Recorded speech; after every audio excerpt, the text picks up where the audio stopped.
welcome to the Cradle News Round-Up, a weekly space where we will discuss some of the most important news and developments in West Asia and in the world. As you all know, the Cradle is a geopolitical news magazine based out of West Asia. My name is Esteban Carrillo. I am the head of news for the Cradle. Today, I am being joined by U.S. journalist William Van Wagenen and content creator and writer for the Cradle, Karim Shami. Hi. So guys, today we're going to start with Yemen. We're going to start with the situation as it relates to Gaza, but what has Yemen been doing? And now, Karim, you are a Yemen expert. So lately, over the past week or so, right, like maybe a week, last week we discussed this, the Yemenis, they seized an Israeli-linked tanker in the Red Sea. Now, a few days ago, they launched a drone against another one, and just overnight, the U.S. said that another ship had been, that the Yemenis had tried to board another ship, that a destroyer, I believe, a U.S. destroyer, approached them, rescued the ship, sent the Yemenis running, and escorted the ship back to safe waters or whatever it is. They said, now, about this last one, the Yemenis have said, this is not true. All the information that you need to know about needs to come from us, essentially. We will confirm when an operation has been conducted by us. And then one of the leaders of Ansar Allah, Mohammed Ali al-Houthi, he said the Americans are very good at acting. When we talk about, the government of Yemen, we talk of, Yemen is divided. Yemen has, the north, the south is divided. But the group that is supporting the Palestinian resistance, that is launching the ballistic missiles, the drones, that is seizing the ships, we refer to it as Ansar Allah because this is exactly, this is the group, this is their name. But in Western media, they always refer to them as the Houthis. Yes. But as far as I understand, the Houthis are just a tribe, right? Yeah, Houthis usually they used to reside in northern Yemen, near the borders of Saudi Arabia. They used to live in, or they still live in the mountainous areas near Saudi Arabian borders. And what happened in 2015 was not the first war between the Houthis and Saudi Arabia. It was the seventh war.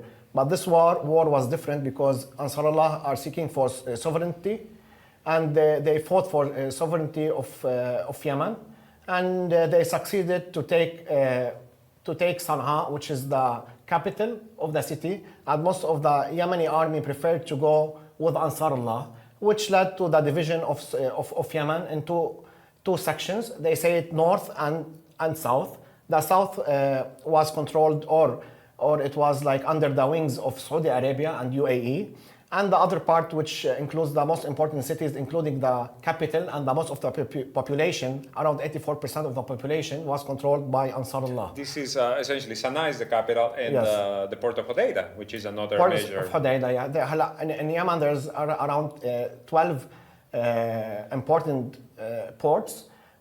We have ports for gas, ports for oil, ports for imports, ports for exports. Nowadays, the most important one for Ansar Allah is Hodeidah. But historically, the most important one is Aden Port, and nowadays it's controlled mainly by UAE mercenaries. Yemen, this nationalist movement, we can call them, right? Yeah. Ansar Allah, it's a liberation movement. Yeah. They control, well, as you say, where 84% or so of the population lives. Now, Saudi Arabia and the UAE are essentially who control the other chunk of it. Something very interesting happened over the past couple of days, and is that as these ship seizures were going, the spokesman for the Qassam brigades, Abu Ubaidah, he thanked them. He thanked Yemen. He went on camera. This is a statement. He said, and we thank our brothers in Yemen. I forget the exact wording, but this raised some. I don't know if raised some eyebrows, but it definitely seemed to have caused something internally in Yemen. Because as we say, Yemen has more than one government. There's the internationally recognized government, and then there's the rebel government. Which is who are actually helping right now the Palestinians. But Abu Ubaidah, it seems, is a very well-regarded figure inside Yemen. And the fact that he is referring to Yemen as one unified country, led by Ansar Allah, essentially, seems to, maybe be setting the stage for what could become very wide political divisions inside Yemen. What do you think of this? Of course, what you said is 100% true. And after Abu Ubaidah released his statement, the other internationally recognized government didn't say anything or released any statement regarding what's happening in Gaza. But after Abu Ubaidah released his statement, they released a statement saying that we are against what Ansarullah is doing, and what Ansarullah is doing is dangerous for the international waterways. And we know this group is completely controlled by Gulf countries. They were appointed by Saudi Arabia. Yeah, they were appointed by Saudi Arabia. You know? But the statement that came out came from the Southern Transition Council, which is controlled by UAE. But when they saw this statement, which had like an effect in the Arab world, because we know that Abu Ubaidah's statement. Yeah, Abu Ubaidah's statement, because he's well respected by both. He's the only man nowadays. He's of course not a military or a politician in Hamas. He's just the spokesman, but he's like an idol for the resistance now. And what we know is that he's of course a Sunni from Gaza. And Ansarullah, usually many people portray them that as a Shias and that they are backed by Iran. So for a prominent Sunni figure to thank Ansarullah and to place them as the leaders of whole of Yemen, although they are not currently, this is affects what Saudi Arabia, the US and the UAE tried to do since 2015. So all the propaganda that Houthis are Shias and they are here to kill the Sunnis and they are not Arabs, okay? Everything that was a build-up since 2015 and all the war that happened was shattered just by this word from Abu Ubaidah. Because everybody in the Sunni world respects Abu Ubaidah. And there's if we zoom out, we see that what's happening is that the Sunni population in the Arab world, and especially in the prominent countries like Iraq and Saudi Arabia and Syria, and even in the Gulf countries, although they are new countries, usually historically they don't have effect on the Arabian population. But what happened is that this country, specifically, they were controlled by the US for a long time. They are like frustrated. They want a strong man. Sunnis in the Arab world love a strong one, because till now we see people hanging pictures of Saddam Hussein, because for them he's the last strong Sunni guy. And we see people chanting for Erdogan because he's a powerful Sunni leader.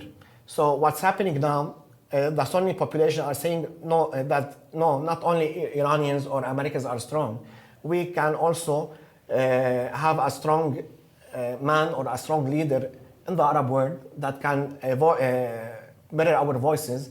And currently, Abu Ubaidah is the only one who's doing this. How does this, in material terms, in actual terms, what is the support from Iran that Ansar Allah receives? I don't have like concrete evidence of what Iran is supporting Ansarullah, but it's very, very clear from the videos that Ansarullah released in 2018 for their underground for the weapons that they put underground, which are missiles and the drones and everything. Yeah, you see similarities between the designs of Iranians' weapons and Yemen's weapons. But we can say that Iran is shipping weapons to Yemen because some of these missiles are like 10, 20 meters long. So it's very difficult for Iran to ship them because Ansarullah have only one border, and it's with Saudi Arabia. So it's either comes from Saudi Arabia or from the sea. And also they've been under blockade, under air, sea, land blockade for the past 8-something years. Yeah. So it's kind of absurd, exactly how are these shipments getting there? And something came out today is that the UN stopped the aid to Yemen. You mean the World Food Program? Yeah, World Health Program stopped the aid to Yemen, and they said because they don't have enough money, although they have money to do other stuff worldwide. Like sometimes you see they make a concert or something that costs like millions of dollars, but they said they don't have money to support Yemen. And this came, of course, after Yemen seized Israeli ships. Yeah, we know the lobby of the US and Israel in UN, although Israel said that, always say that UN is anti-Semite and they hate us. So, but why the importance of Yemen? Some might ask. First, seizing a ship in support of Palestine, and you're seizing an Israeli ship in support of Palestine. You flying a drone into another yeah, one. and putting and targeting another one with a drone. We have to know that the drone targeted an Israeli ship in the Indian Ocean because, of course, Yemen can't seize a ship like thousands of miles into its borders. But the first one that was seized near the Red Sea. So they had the helicopter to fly there and get the ship. To put on that operation. Yeah, but you can't put a helicopter from Yemen to the Indian Sea, but you can target it. And that's what they said. They said that we will try to seize any Israeli ship in the Red Sea, and we will try to target any Israeli ship that we can hit. So that's what they do. So what's important is that the US and Israel, till now, they didn't respond to what Ansarullah is doing. Do you think they know how to respond? I think they know how to respond, and they were trying to since 2015, because as we know, the US was the head of logistics during the Saudi and Yemen war, and all the weapons were provided by the US and by the UK. And it's not like it's the Saudi Arabians don't hide this. If you go to Saudi Arabia's newspapers and read, they are proud that the US is helping Saudi Arabia to counter Ansarullah since 2015. The US aided Saudi Arabia and the UAE for more than 6-7 years to destroy Ansarullah. This war was supposed to last weeks. That's what MBS said, right? Yeah, Mohammed bin Salman said we can take them out in two weeks. But now it's been 8 years. But now we can see that half a country, which was in war with Saudi Arabia, which was backed also by the US and UK. Nearly 400 people killed in the war. Yeah, 100,000 people killed, and they are 2,000 kilometers away from Israel. They are trying to target Israel by drones and by missiles, and they are trying to seize Israeli ships. So they are working to support Palestinians in any way they can. In a way that is almost, you know, I don't want to say bigger, but definitely even more bold than what we're seeing from other countries. Yeah, I say it always. Yemenis have balls. They have balls. And we were talking about that why Israel and the US they didn't target Yemen. The brief answer is that because the US tried to defeat Ansarullah through Saudi Arabia since years, and it didn't work.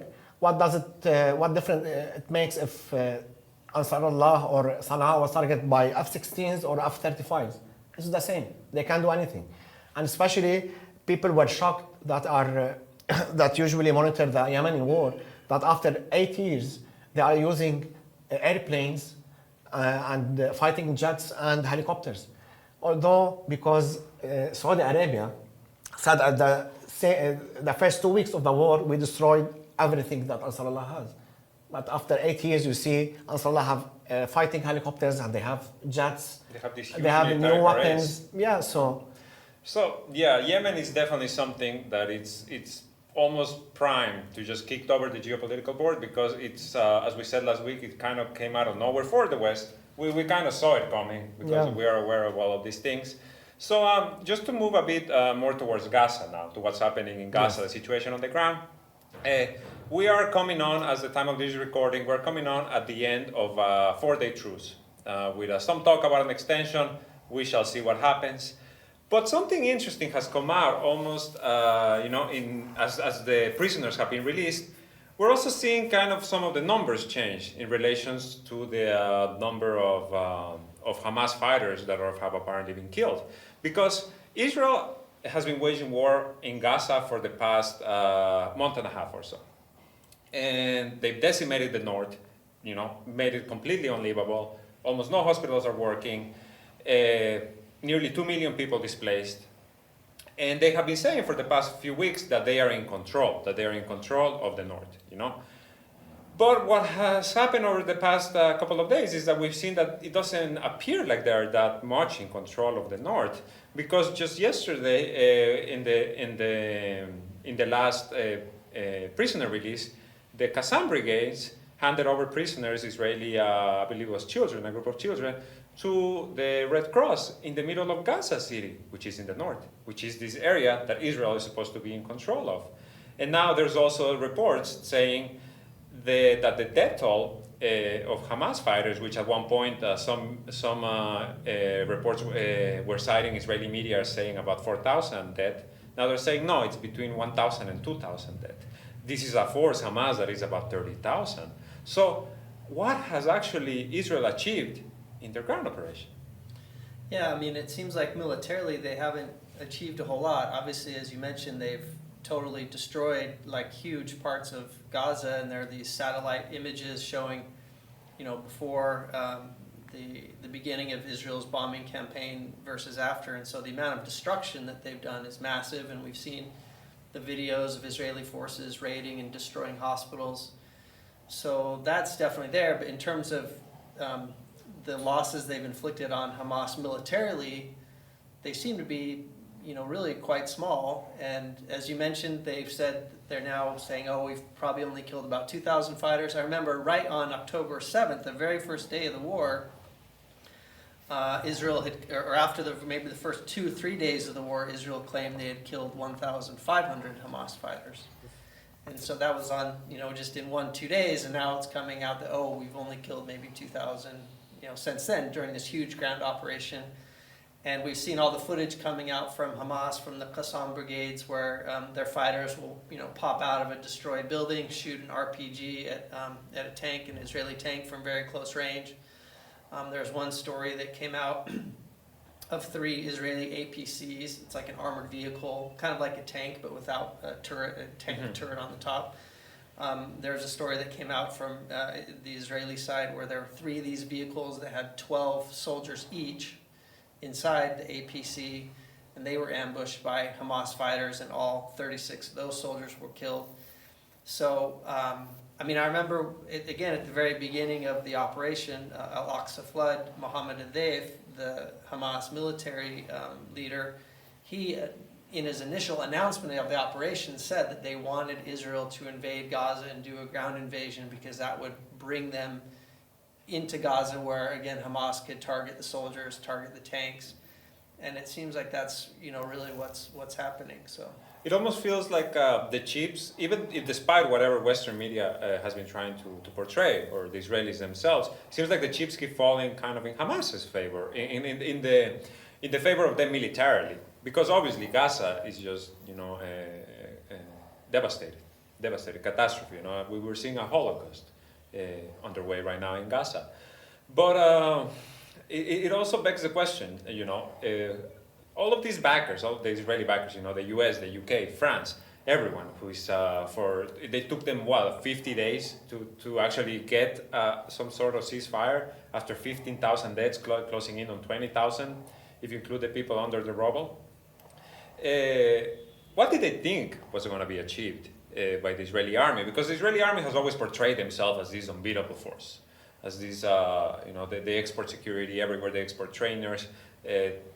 But now what we're seeing is Hamas, this resistance, this Palestinian resistance in the world's largest open-air prison, just showing them up and kind of letting them into, I don't want to say a trap, but it does feel like it was very miscalculated, the military advance by Israel. And now they're saying that they want to expand it.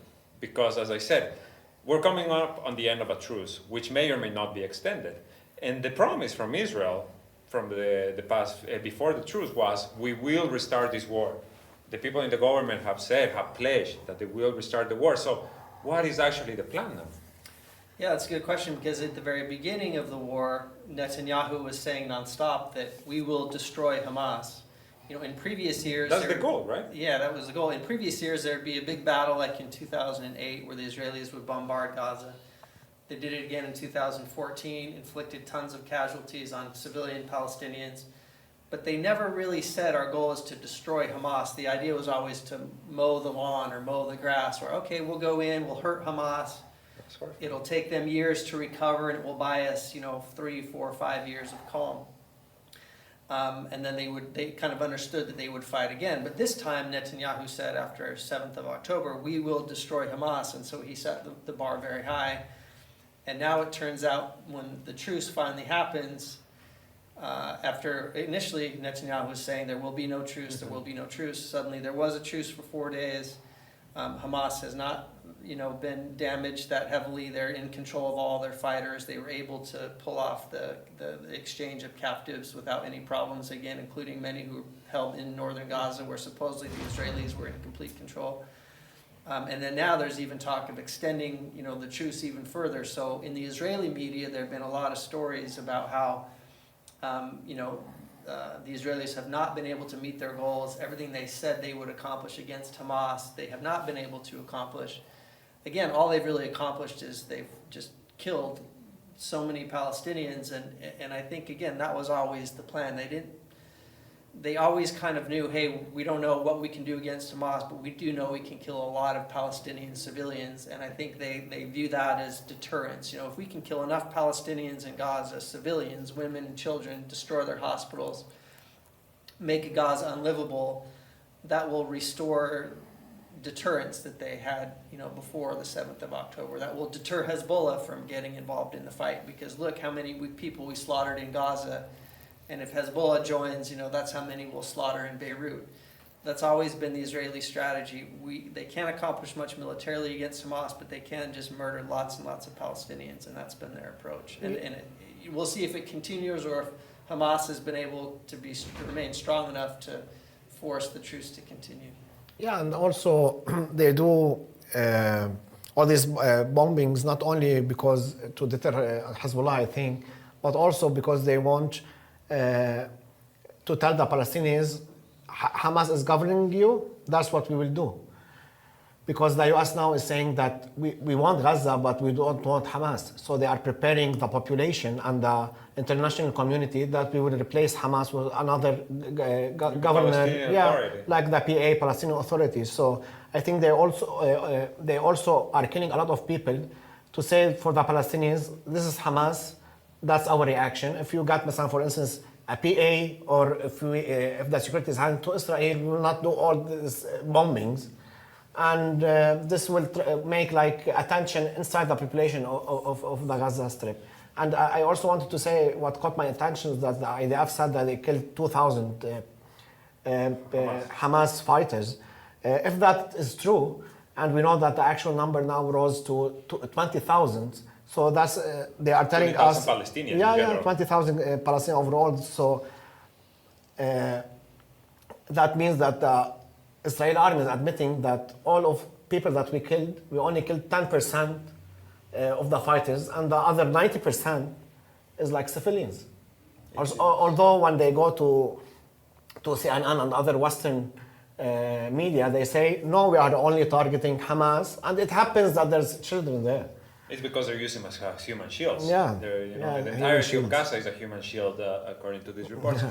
But about what you were saying about Israel essentially trying to send a message to this is what you get when Hamas rules. What is happening in the West Bank?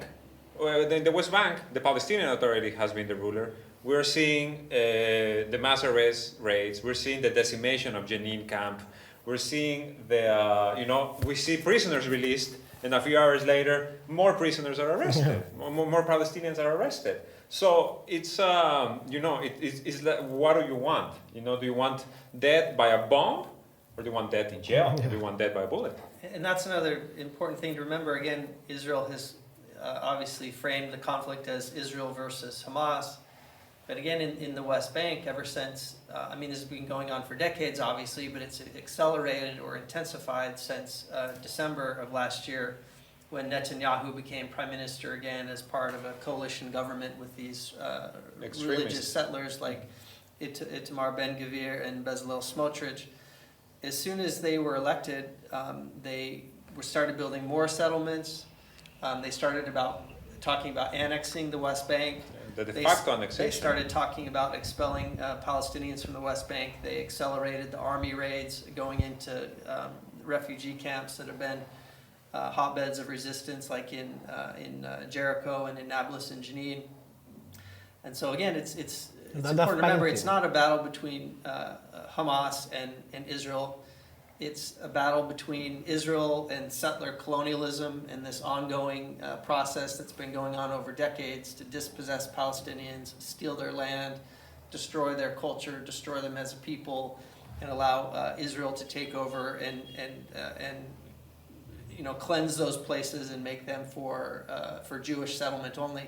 And again, we've even seen this effort to potentially do that in Gaza as well. Obviously, the West Bank is the most important for Zionism and for the settler movement and for Israelis.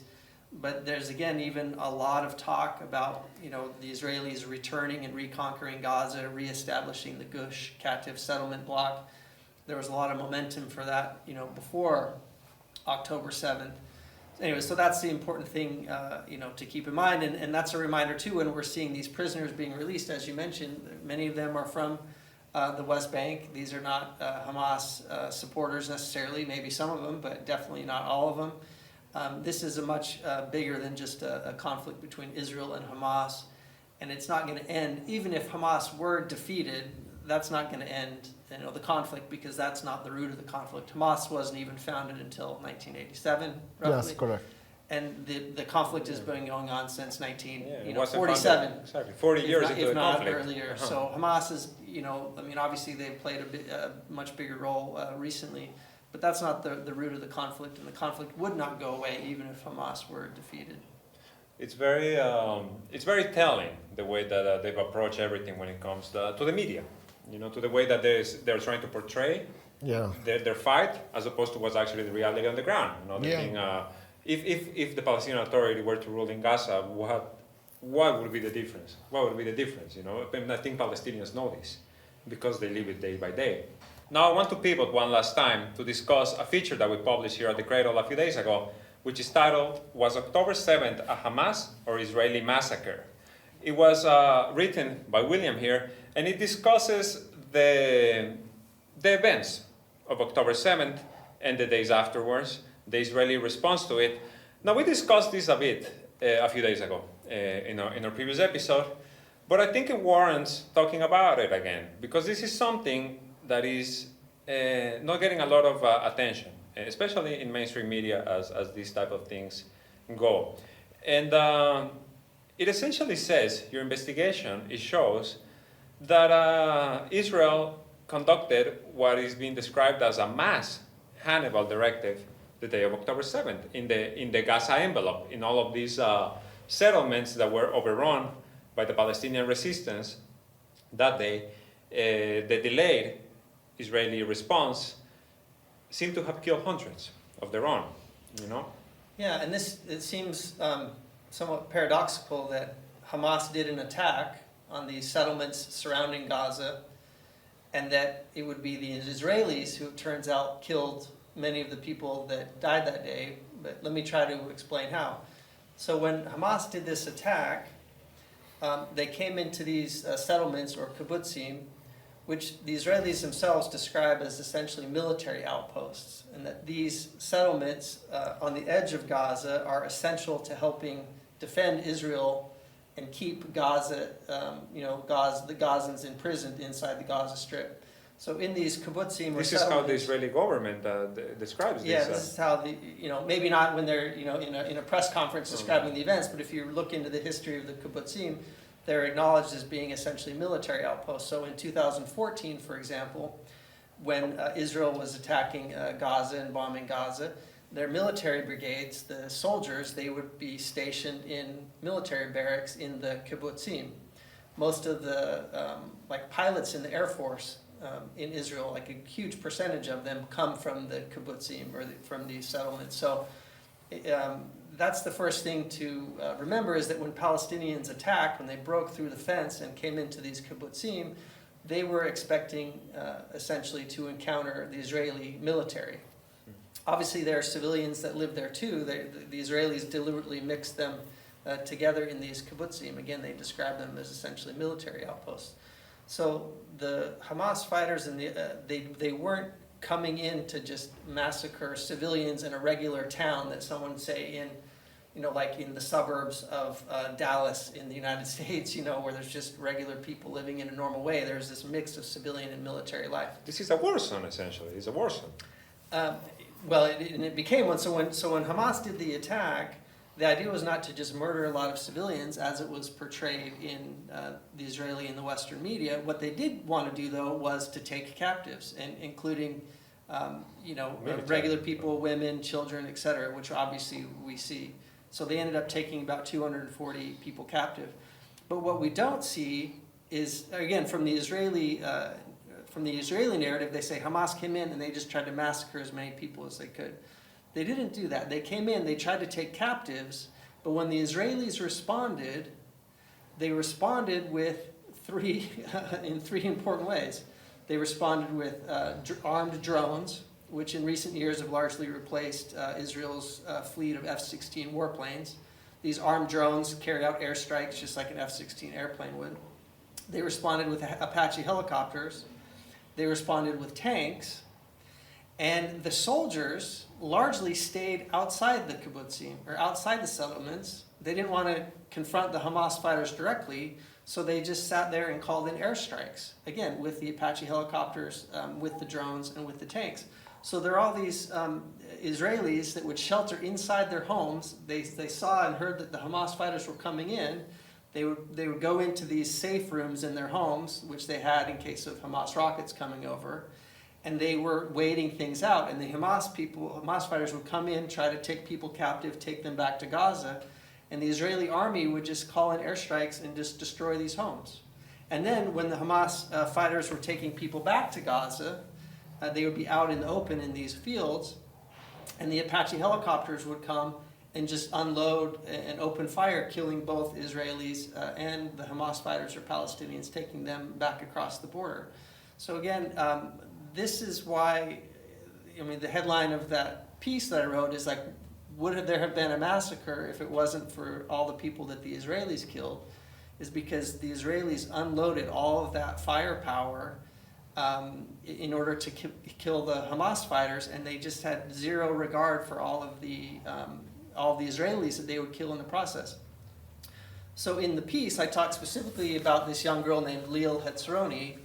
She was 12 years old. She was from the kibbutz Be'eri, and there is an Israeli witness, a woman who was held captive by Hamas, and she clearly says that when the Israeli military responded, they shot 2 tank shells into this home where this young 12-year-old girl was being held along with the Hamas fighters and about probably like 13, 14 other captives. And when the Israeli army shot the tank shells into the home, it destroyed the home, and they couldn't even find her body. They later, it was a couple weeks later, that Israeli authorities were able to identify just the remains of her body, because the tank shell had just totally destroyed the home and lit it on fire. So again, it was the Israelis that killed her, but every article that you read about her in the Israeli or the Western press, they say that Hamas killed her. And again, that's just not the case. In fact, even just barely, Naftali Bennett, the former Israeli prime minister, he was tweeting specifically about this young girl, Leil Hetzroni, saying, look at these Hamas monsters, look how they killed this young girl, and they killed her twin brother as well, and her aunt. Again, it turns out Hamas did not do that. It was the Israelis that did that. So there's a lot of propaganda about what happened on October 7th. It wasn't a Hamas massacre. Hamas was doing what a former Special Forces soldier in the U.S. Army described as a textbook military operation. And again, Hamas was trying to take people captive, but they were not trying to massacre people. And the amount of firepower that the Israelis unleashed, that's what killed, in my opinion, and the more I investigate it, in my opinion, most of the Israelis were killed that day. Yeah, and it's clear from the photos. If we go to Google and search for photos of what happened on 7th of October, first we can see the videos that Hamas, they went in either by foot or on motorcycles or small cars. But when we see the devastation that happened, it's clear that there's a heavy weapon involved in destroying the houses, and we see 40, 50 cars burn. AK-47 and RPG doesn't do that. No, like not even the rockets. Yeah, not even the. And they said, Abu Ubaidah said at the beginning, I think the first week of the war, he described in the timeline of the operation. They said that the rockets were fired behind the kibbutz to blind the Israelis. They were fired on cameras, on like surveillance equipment, not on the... Not the actual homes. Not on the actual homes. But I think, it goes back to what we were discussing before about the situation in Gaza, inside Gaza, about this level of brutality that the Israeli army seems to implement to regain deterrence, whatever that is. And I think, because it's very true what you're saying, that this is not something that is being discussed, this is being portrayed as something completely different when it comes to, the major media outlets or in Israeli media. It's something else. It's Hamas did all the killing. But there's also this, the figure that is being thrown around, which is 1,400 dead on October 7th. That's what they were saying. That's what some officials and some outlets are still saying, 1,400 dead. Even though Israel, a few days ago, they changed that figure. And they said, no, it's actually 1,200 dead, because 200 of those were apparently Hamas fighters. So even they are coming out and saying, these people, the dead of that, those killed that day, they were not all Israelis. So what does that have to say? You have 200 Hamas fighters among the death toll that is supposed to be only Israelis. Yeah, and the reason they got mixed up is the bodies were burned so badly that they couldn't tell initially if they were, Hamas fighters or Israelis. And that even happened with this young girl, Liel Hitzroni. Again, they finally, using forensic methods, were able to identify the remains of her body because it had been burned so badly. And again, it was because the Israelis fired, 2 tank shells into her house. And so, but again, the Israelis didn't let any foreign media into any of these kibbutzim or settlements initially. It wasn't until 3 days later, till October 10th, that they finally allowed the journalists in. And they were being escorted by Israeli soldiers and Israeli military spokespersons. And so when the journalists came in, the Israeli military said, look at all this destruction. Hamas, and look at all these dead bodies who have been burned so bad you can't even tell if it's a woman or a man or anything. And then they would tell the journalists, well, look, everything that Hamas did. And the journalists didn't have, either the background or the insight to know like what really happened there. They didn't know that Apache helicopters came and were shooting Hellfire missiles. And from there, the 40 babies came out. Yeah, and then all these additional totally fabricated claims about 40 babies being beheaded, a baby being baked in an oven. These were being promoted nonstop in the Israeli media. And so the journalists just didn't have the ability to come and look at the situation objectively and say, well, how is it that this house has been totally flattened? Yeah, it's Hamas. Hamas did it. Because they walked into this situation with the pre-existing sense that, Hamas did the damage here. And that's what the Israeli military is telling them. And they couldn't, they didn't have the context to know, actually, the evidence that I'm seeing here, something different actually happened. But that repeats itself. That repeats itself. It's not just in the attacks, because there's something else that I just want to bring up very quickly, and is the prisoner exchanges. We're seeing the prisoner exchanges over the past few days. And when it comes to the Qassam brigades releasing prisoners, these prisoners are almost waving, they're literally, being like, bye, thank you for the treatment. Hosting us. or thank you, we see the video, giving the hand, the stuff, or even the stuff they were saying before, these older women who were released, who were saying, they told me I'm a Muslim, you don't need to fear me, or they treated me well. All of these accounts that now seem to be just completely being locked down, or the prisoners maybe are getting coached. And then you compare that to what's happening in the West Bank when the prisoners are released, and you see the repression, the tear gas, the journalists being attacked by the army.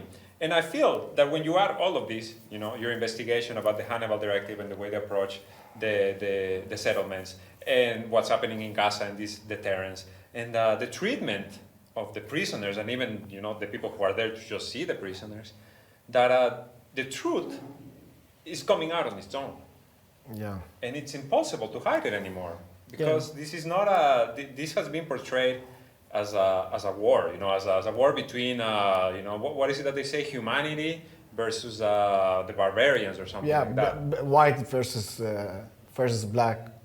Exactly. We need something so much more complicated. Yeah, 100%. What happened is like what William was talking about, that the journalists didn't have the capacity. We have also to know that on 7th of October, Israel reached its peak. Usually, Israel and the West, and especially the US through Hollywood and other prominent journalists in the West, they used to control the narrative since 1948. And nobody questioned Israel. If you question Israel, you either lose your job or you will be attacked or cancelled. So nobody questions Israel. But after what happened in 7th of October, everybody is questioning Israel. The children before the elderly are questioning Israel. And what's very bad to Israel now is that Israeli narrative on 7th October, they killed their children, they abducted their children. And now what we are seeing that the prisoner that Israel is releasing, they are children and women. So this also destroyed their narrative. So from now on, I think whatever happens in Israel, even for the following years, 1 or 2 years, everything will be questioned and they will not be able to implement their narrative. So if what happened 7 October happens again in the north or whatever, nobody will believe Israel. Everybody will be spectacle. So I think this is also very, very important because they used to control the narrative and nobody dared to question Israel. Even if you know that they are wrong, if you want to stay in CNN or host a late night show, you can't talk against Israel. No, you can't. And that's a big difference just with social media now, that even in, say, 2014, I mean, Twitter existed. And I don't think I was even using Twitter back in 2014, so I don't remember how that kind of went down in the last Gaza war. But because the Israeli, in the past, the Israeli media could just say something, these evil Palestinians beheaded 40 babies, and then that was basically it. No mainstream journalists would challenge them on it, but now in real time, everything is getting debunked. If you look at like the IDF's or the Israeli Army's Twitter account, every time they post something, community knows. Not even just community, that too, but not even community else, but just people saying, "Well, what about this?" People are questioning. Everything's getting debunked in real time, and so we'll see what the effect of that is. But that's why it's interesting that just today we were watching footage of Elon Musk on this tour of the kibbutzim with Prime Minister Netanyahu, and he's getting that narrative in his brain that the journalists did, which is, hey, look at all this destruction, Hamas did all this. Again, he has no idea that the Apache helicopters were there, or the drones, or the tanks. No, it was a crib with bullets. I thought I saw an incubator, I think, outside in the open. So it's totally staged, and everything that happened on that day is being misrepresented to him. And so we'll see if he holds strong, because up until now, he's been willing to let all of the pro-Palestinian stuff that's debunking all the Israeli propaganda, he's been letting that go for the most part. I mean, there's a few examples of him talking about banning the phrase from the river to the sea, Palestine will be free. But for the most part, the information is flowing freely. And so now the Israelis must be very concerned about that. And they bring him on this tour, so they're putting the pressure on Elon, and we'll see what happens if he ends up buckling and starting to implement more censorship, or whether he keeps Twitter as a free platform. Because it's very important for Israelis, because Israeli, according to me, at least, it's based on the Western weapons and Western backing, and it's based on lies. So this is. For me, this is the two legs that make Israel stand. If you take one, it can't survive. So. And on October 7, we see how weak their other leg is, the army. So I think this is a topic that is going to continue to evolve. It's going to continue to change perspective around the world. Finally, that's I feel what we're seeing. And it takes a lot of effort. It takes efforts like the Cradle. It takes effort just like even this podcast, even this space, to discuss these things that you're not going to hear discussed on CNN, on BBC, and if you are, it's going to be the completely whitewashed version of that. Yeah, unfortunately, also you won't see it discussed in the major Arab outlets. True. which are controlled by Saudi Arabia and UAE and even Egypt. So basically, these three countries controls around 90% of the media and even the singers. Even, for instance, we can see people that sign contract, even Lebanese, Syrians, anybody in the Arab world that sign contract with a Saudi Arabian company as a singer or an actor. You won't see him condemning Israel or even saying anything regarding what's happening in Gaza, because it's forbidden for them to say that. Yeah. There is a concerted effort to silence voices, to silence independent thought. That's why it's so important to support spaces such as these. So follow us on X, on Instagram, on Telegram. We also have a Patreon that you can visit. For the Cradle News Roundup, my name is Esteban Carrillo. I have been joined by US journalist William Van Wagenen and content creator and writer for the Cradle, Karim Shamin. Thank you so much and see you next week.